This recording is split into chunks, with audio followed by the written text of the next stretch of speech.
একদিন এক গ্রামে অদ্ভুত এক জাদুকর তান্ত্রিক মহিলা আসলো এবং এলাকায় খবর ছড়িয়ে দিল সে অমুক দিন বিকেলবেলায় গ্রামের মধ্যবর্তী বড় মাঠে জাদুর খেলা দেখাবে। আর এটা কোনো সাধারণ জাদু নয়, কোনো চোখের ধোঁকাও নয়, হাত সাফাইও নয়।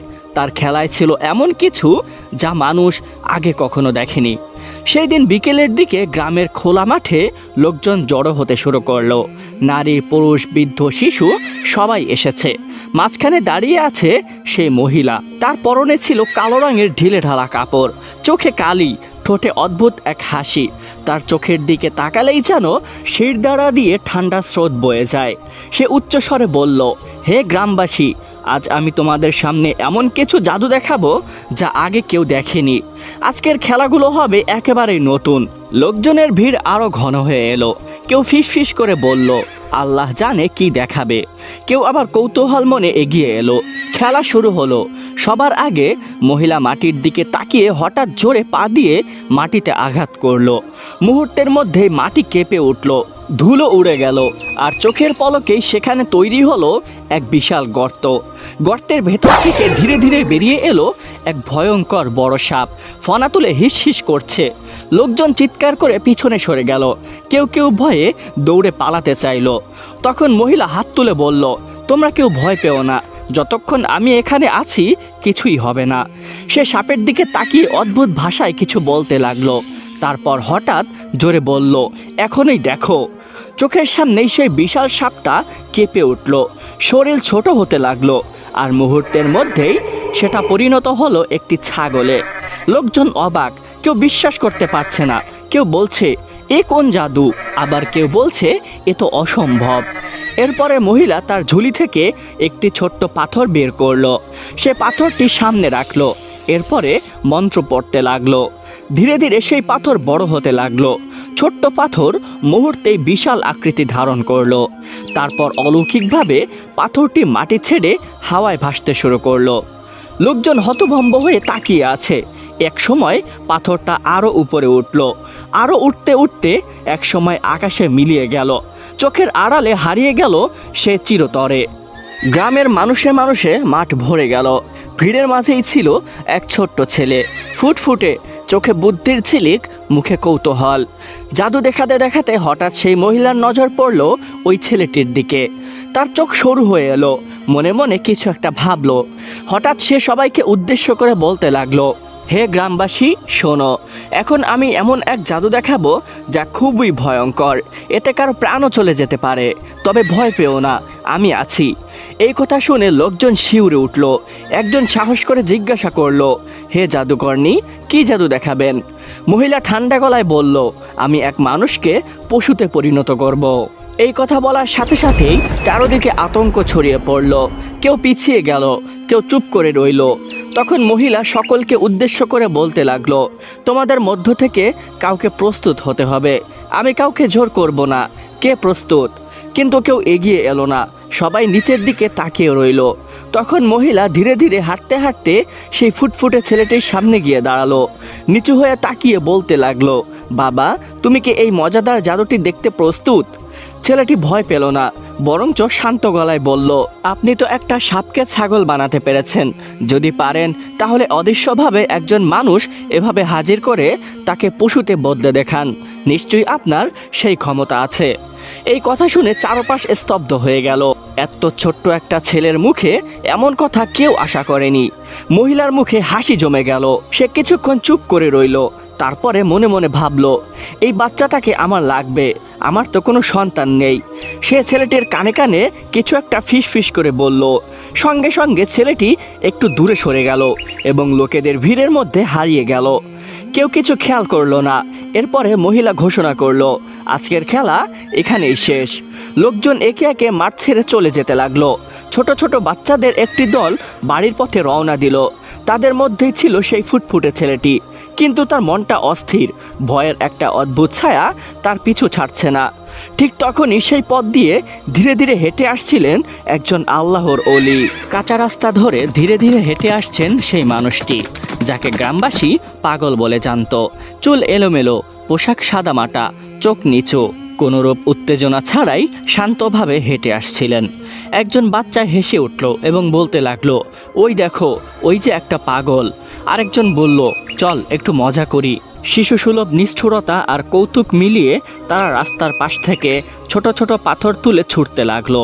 কেউ লক্ষ্যভেদ করছে, আবার কেউ হেসে লাফাচ্ছে। পাথরগুলো ছুটে যাচ্ছে আল্লাহর অলির দিকে, কিন্তু তিনি থামলেন না, পেছনে তাকালেন না। তার মুখে কোনো বিরক্তি নেই, কোনো ভয় নেই। তিনি শুধু মনে মনে বললেন, হে আল্লাহ, ওরা তো জানে না তুমি ওদের সবাইকে দিনের খাদেম হিসেবে কবুল করে নাও। ঠিক তখনই ঘটল আরেকটি অলৌকিক ঘটনা। যে পাথরগুলো তার শরীরে লাগার কথা ছিল, সে পাথরগুলো মধ্য আকাশে ভিন্ন রূপ ধারণ করল। অদৃশ্য জগৎ থেকে মনে হচ্ছিল কেউ সেগুলোকে রং করে দিচ্ছে। ধীরে ধীরে পাথরগুলো রং বদলাতে লাগলো। শক্ত পাথর নরম হয়ে গেল, আর মুহূর্তের মধ্যেই এক একটা পাথর রূপ নিল রঙিন ফুলে। কিছু ফুল মাটিতে ছুঁড়ে পড়ল, কিছু ফুল বাতাসে দুলে দুলে নামলো। চারদিকে হঠাৎ সুগন্ধ ছড়িয়ে পড়ল। বাচ্চাদের হাসি থেমে গেল, কেউ কথা বলছে না। একটা ছেলে ভয়ে ফিসফিস করে বলল, দেখেছিস, পাথর ফুল হয়ে গেল, নিশ্চয়ই সে জাদু দেখাচ্ছে। কিন্তু সেই ফুটফুটে ছেলেটি সবকিছু খুব মনোযোগ দিয়ে দেখছিল। তার চোখ বড় বড় হয়ে গেল। সে বুঝে গিয়েছে এটা কোনো সাধারণ মানুষ নয়। তখনই একজন ছেলে বলতে লাগলো, চল আমরা এখান থেকে পালিয়ে যাই, না হলে ওই মহিলার মতো এই লোকটিও আমাদেরকে ছাগল বানিয়ে দিবে। এই বলে সেই বাচ্চাগুলো সেখান থেকে দৌড়ে পালিয়ে যায়। কিন্তু সেই ফুটফুটে ছেলেটি হঠাৎ করে কিছু মনে করে সে দৌড়ে আল্লাহর অলির পিছনে গেল এবং একটু দূর থেকে ডাকলো, হে আল্লাহর অলি, একটু দাঁড়ান, আপনার সাথে আমার কিছু কথা আছে। এই ডাক শুনে আল্লাহর ওলি থামলেন, ধীরে ধীরে পিছনে তাকালেন। চোখে কোনো কঠোরতা নেই, বরঞ্চ মমতা। তিনি নরম গলায় বললেন, হ্যাঁ বাবা, বলো, কি কথা। ছেলেটি চারপাশে তাকালো। তার সাথী সঙ্গীরা এখনো দূরে দাঁড়িয়ে আছে। সে একটু নিচু স্বরে বলতে লাগলো, এখানে না হুজুর, এখানে আমার সাথীরা আছে, ওরা হয়তো ভয় পেয়ে যাবে। বাচ্চাটির কথা শুনে আল্লাহর ওলি এক মুহূর্ত ভেবে মাথা নাড়ালেন এবং বললেন, আচ্ছা বাবা, চলো। দুজনে হাঁটতে হাঁটতে একটু দূরে ফাঁকা জায়গায় চলে গেলেন এবং একটি বড় গাছের নিচে দাঁড়ালেন। চারদিকে নীরবতা, পাখির ডাকও যেন কমে এসেছে। আল্লাহর ওলি দাঁড়িয়ে বলতে লাগলেন, বলো বাবা, এবার কি বলবে? আশেপাশে কেউ নেই। ছেলেটি একটু ইতস্ত করলো, তারপরে কাপা কণ্ঠে বলতে লাগলো, হুজুর, এই এলাকায় একজন জাদুকরণী মহিলা এসেছে, আপনি হয়তো শুনেছেন। তার ক্ষমতাও অনেক, কিন্তু আমি জানি আল্লাহর ক্ষমতাই সবচেয়ে বেশি। সবকিছু তো তারই সৃষ্টি। আল্লাহর ওলি সব শুনলেন। ছেলেটি এবার বলল, কিছুক্ষণ আগে ওই মহিলা খেলা দেখাচ্ছিল। সে সাপকে ছাগল বানিয়ে দিয়েছিল, আমরা সবাই নিজের চোখে দেখেছি। কিন্তু শেষের দিকে তার নজর আমার উপরে পড়ে। সে আমার কানে কানে ফিসফিস করে বলেছে, আমাকে অনেক খেলনা কিনে দিবে, তবে আমাকে তার সাথে যেতে হবে। এই কথা বলতে বলতে ছেলেটির চোখে পানি এসে গেল। হুজুর, আমি তার সাথে যেতে চাই না, যদি সে আমাকেও কোনো কিছুর রূপে বদলে দেয়। এই কথা শুনে আল্লাহর ওলি হালকা মুচকি হাসলেন। সেই হাসিতে ভরসা ছিল, শান্তি ছিল। তিনি বললেন, বাবা, ভয় পেও না, এসবগুলো চোখের ভুল। সাপও একটা মাখলুক, আল্লাহর সৃষ্টি। আল্লাহর সৃষ্টি কেউ এভাবে রূপান্তর করতে পারে না, এটা সম্ভব না। ছেলেটি হতভম্ব হয়ে গেল। জি হুজুর, আপনি ঠিকই বলেছেন, কিন্তু আমরা সবাই তো নিজের চোখে দেখেছি। তবে যাই হোক, আপনি আমাকে সাহায্য করবেন। যে মানুষের গায়ে পাথর লাগার আগেই ফুল হয়ে যায়, সেই মানুষই ওই জাদুকরণীর মোকাবিলা করতে পারবে। এই কথা শুনে আল্লাহর ওলি এক মুহূর্ত থমকে গেলেন। এত ছোট্ট একটা ছেলের মুখে এমন গভীর কথা তাকে অবাক করল। তিনি ছেলেটির দিকে গভীর দৃষ্টিতে তাকিয়ে বলতে লাগলেন, আচ্ছা বাবা, ঠিক আছে, আমি বিষয়টা দেখব। আমি এই সত্যটা সবার সামনে প্রকাশ করে দেব। ছেলেটির বুক হালকা হয়ে এলো। আল্লাহর ওলি আবার বললেন, কিন্তু একটা কথা মনে রেখো, পরের বার সে যখন খেলা দেখাবে, তখন অবশ্যই তুমি আমাকে খবর দিবে। ছেলেটি মাথা নাড়ালো, জি হুজুর, আমি কথা দিচ্ছি। এই বলে সে দৌড়ে তার সঙ্গীদের কাছে চলে গেল। আর আল্লাহর ওলিও ধীরে ধীরে আবার হাঁটতে লাগলেন সেই পথ ধরে, যেই পথ অচিরেই তাকে নিয়ে যাবে এমন এক ঘটনার দিকে, যেখানে শুধু জাদু নয়, মানুষ আর জিনের ভাগ্য একসুতোয় বাধা পড়বে। এদিকে দিন যেতে লাগলো, আর সেই গ্রামের মানুষদের বুকের ভিতরে অজানা এক ভয় ধীরে ধীরে বাসা বাঁধতে শুরু করলো। আজকে একটা বাচ্চা নেই, কালকে আরেকটা, পরশুদিন আবার অন্য বাড়ির একটি শিশু। এভাবে একে একে ছোট ছোট বাচ্চারা হারিয়ে যেতে লাগলো। শুরুতে সবাই ভেবেছিল হয়তো কোনো আত্মীয়দের বাড়িতে গিয়েছে, কিংবা খেলতে গিয়ে দূরে চলে গিয়েছে। কিন্তু সময় গড়াতেই বোঝা গেল ব্যাপারটা মোটেও স্বাভাবিক নয়। মায়েরা ছেলে মেয়েদের বুকে জড়িয়ে ধরে কাঁদতে লাগলো। বাবারা দিনভর মশাল হাতে খুঁজতে বের হলো গ্রামের মোড়ে মোড়ে। আলোচনা চলতে লাগলো, কি হচ্ছে এসব? এমন তো আগে কখনো হয়নি।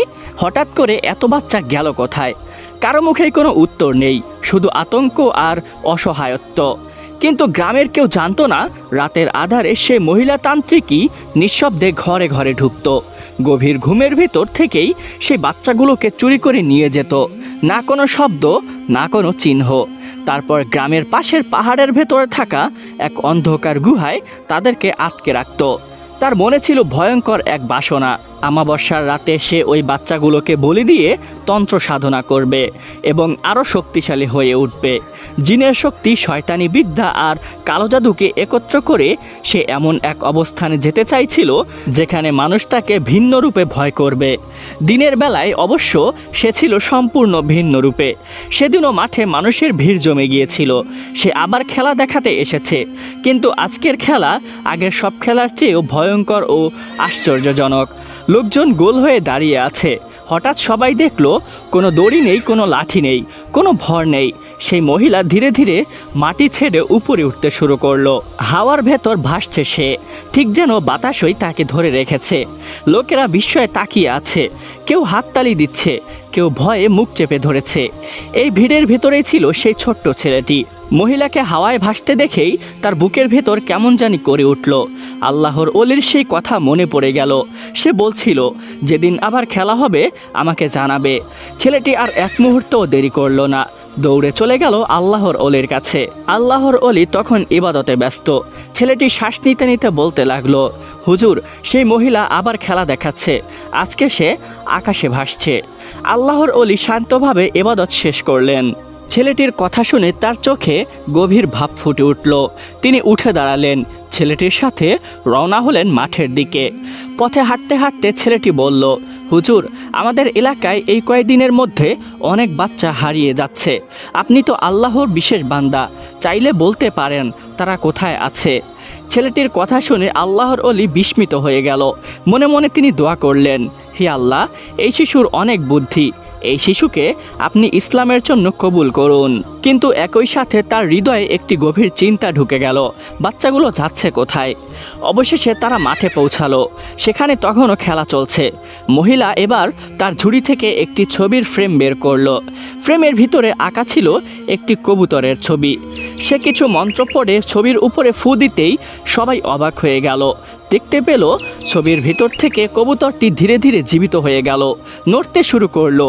আর এক মুহূর্ত পরে কবুতরটি ডানা ঝাপটাতে ঝাপটাতে উড়ে গেল। লোকেরা উল্লাসে ফেটে পড়ল। ভয় আর মুগ্ধতা একসাথে তাদের হৃদয়ে জায়গা করে নিল। এই ভয় আর সম্মানের কারণেই কেউ সন্দেহ করল না যে হারিয়ে যাওয়া বাচ্চাগুলোর পেছনে এই মহিলার হাত। কিন্তু আল্লাহর ওলি নীরবে সব লক্ষ্য করছিলেন। তার মনে সন্দেহ জাগলো। মনে পড়ল সেই দিনের কথা, যেই দিন ওই ফুটফুটে বাচ্চাটি তাকে বলেছিল ওই জাদুকর্ণী মহিলা তাকে নিয়ে যেতে চায়। তাছাড়া ইতিপূর্বে এমন ঘটনা আগে কখনো ঘটেনি। অন্যদিকে সেই জাদুকর্ণী মহিলা মাটিতে তার পা দিয়ে জোরে আঘাত করলো। মাটি ফেটে বেরিয়ে এলো বিশাল এক সাপ। কিন্তু এইবারে কেউ চিৎকার করলো না, কারণ আগেও এমন দেখেছে।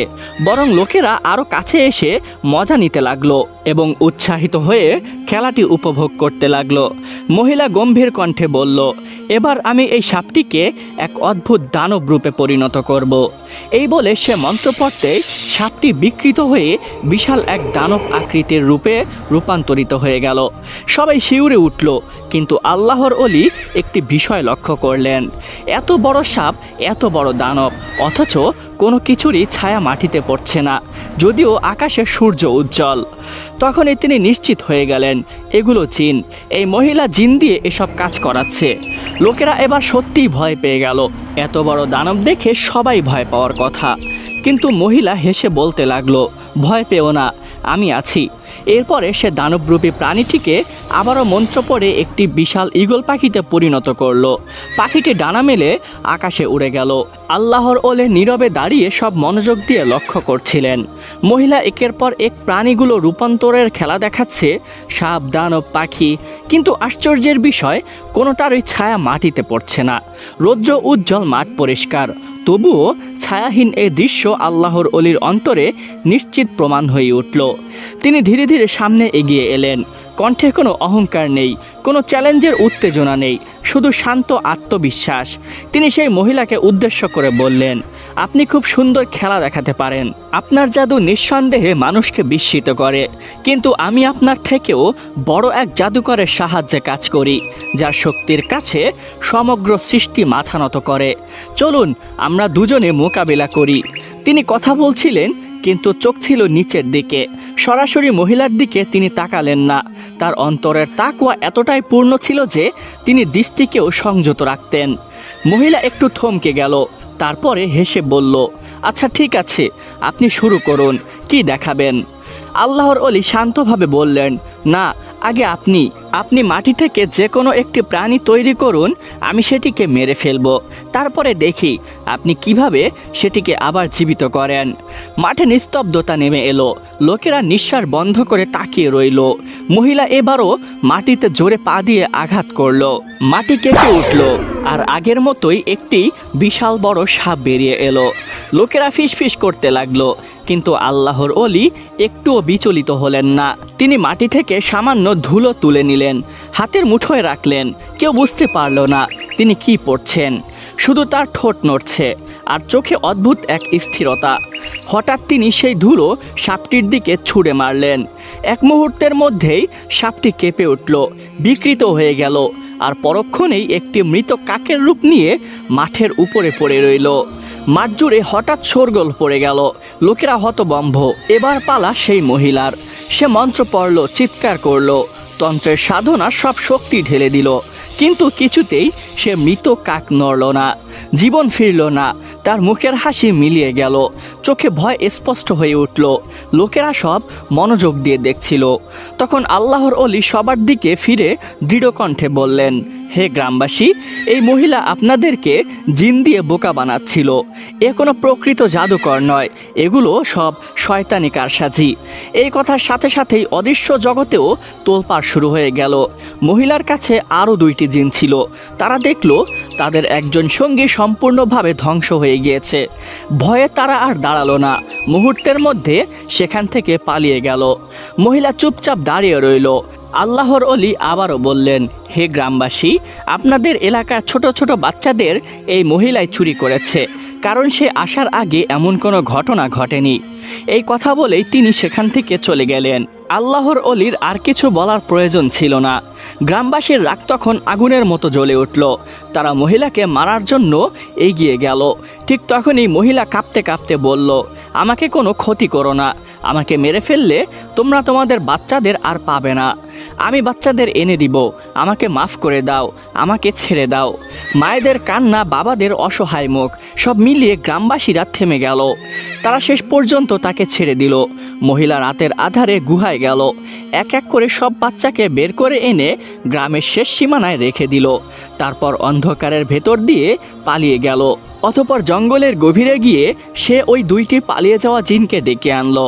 দাঁত কিরমিরিয়ে আল্লাহর অলিকে উদ্দেশ্য করে বলতে লাগলো, আমি ওই শয়তান বৃদ্ধ লোকটার কোনো ক্ষতি করতে পারবো না। সে আমার থেকেও অনেক বেশি কিছু জানে। মানুষের যেমন বিচারালয় রয়েছে, তোমাদেরও তো আছে।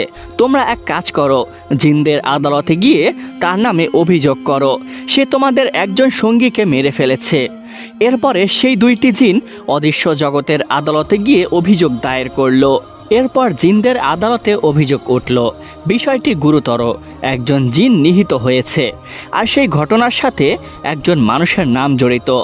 জিনদের বিচারক হুকুম দিলেন, যাকে অভিযুক্ত করা হয়েছে সেই মানুষটিকে এখানে উপস্থিত করা হোক। সেই রাতে আল্লাহর অলি নিজের কামরায় বিশ্রাম নিচ্ছিলেন। নীরব রাত, চারপাশে নিস্তব্ধতা। হঠাৎই দুইজন জিন অদৃশ্য থেকে দৃশ্যমান হয়ে উঠল। তারা কিছু না বলেই তার খাটসহ তুলে নিল এবং মুহূর্তের মধ্যে আকাশের অদ্ভুত পথে নিয়ে গেল। চোখের পলকে তিনি উপস্থিত হলেন জিনদের আদালতে। তিনি জেগে উঠলেন। সেই আদালত মানুষের আদালতের মতো নয়। চারপাশে অদ্ভুত আলো, বাতাসে গম্ভীরতা, বিচারকের চোখে কঠোরতা। সেখানে শুরু হলো ইতিহাসের এক বিরল ঘটনা। জিনদের আদালতে একজন মানুষের বিচার। সব জিন একে একে বক্তব্য রাখতে লাগলো। কারো কণ্ঠে রাগ, কারো কণ্ঠে প্রতিশোধের আগুন। সবাই আল্লাহর অলির বিপক্ষে। আদালতের নিয়ম অনুযায়ী আল্লাহর অলির পক্ষেও একজন জিন দাঁড় করানো হলো, কিন্তু সেই অসহায়। তার হাতে কোনো প্রমাণ নেই, কোনো যুক্তি নেই, কোনো পথ নেই তাকে বাঁচানোর।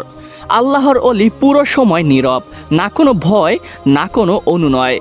মাথা নিচু করে দাঁড়িয়ে আছেন, যেন সব কিছু আল্লাহর ইচ্ছার উপর ছেড়ে দিয়েছেন। দীর্ঘ আলোচনা, তর্ক, ফিসফাসের পর বিচারক কঠোর কণ্ঠে রায় ঘোষণা করলেন। অভিযুক্তকে মৃত্যুর বদলে মৃত্যু দেওয়া হবে, ফাঁসি। সেই রায় শুনে জিনেদের আদালত নিস্তব্ধ হয়ে গেল। আল্লাহর অলিকে ফাঁসির কাস্টে নিয়ে যাওয়া হলো। তিনি চুপচাপ হাঁটছিলেন, একটুও প্রতিবাদ নয়, একটু আতঙ্ক নয়। তিনি ফাঁসির কাস্টে পৌঁছে থমকে গেলেন। চোখ ভিজে উঠল, কণ্ঠ নরম হয়ে এলো। তিনি কারো উদ্দেশ্যে নয়, শুধু আল্লাহর কাছে বললেন, হে আল্লাহ, আমি তোমার কোনো মাখলুককে অযথা হত্যা করিনি। সে একটি পুরো গ্রামের মানুষের ঈমান ভাঙতে সাহায্য করেছিল। জাদু দেখিয়ে মানুষকে এই ভুল ধারণা দিচ্ছিল যে তোমার সৃষ্টিকে রূপান্তর করা সম্ভব, অথচ সমস্ত শক্তি তো একমাত্র তোমারই। এই কথাগুলো সেখানে উপস্থিত একজন বৃদ্ধ জিন শুনে ফেললেন। এই জিন নবীজির যুগেও জীবিত ছিলেন। তিনি নিজ চোখে নবীজির বিচার, ন্যায় ও শাসনের নিয়ম দেখেছিলেন। তিনি এক মুহূর্ত দেরি করলেন না, দৌড়ে গেলেন জিনেদের বিচারকের কাছে। তিনি কাপা কণ্ঠে কিন্তু দৃঢ় বিশ্বাসের সঙ্গে বলতে লাগলেন, হে মহামান্য বিচারক, আমি নবীজির যুগ দেখেছি। আমি দেখেছি যখন কোনো জিন নিজের প্রকৃত রূপ ছেড়ে অন্য রূপ ধারণ করত এবং মানুষকে বিভ্রান্ত করত, তখন যদি মানুষ তার বিরুদ্ধে ব্যবস্থা নিত, এমনকি তাকে মেরে ফেলত, বিশ্বনবী মুহাম্মদ সাল্লাল্লাহু আলাইহি ওয়াসাল্লাম সেই মানুষকে কখনো দোষী সাব্যস্ত করতেন না, কারণ ভুল ছিল জিনের।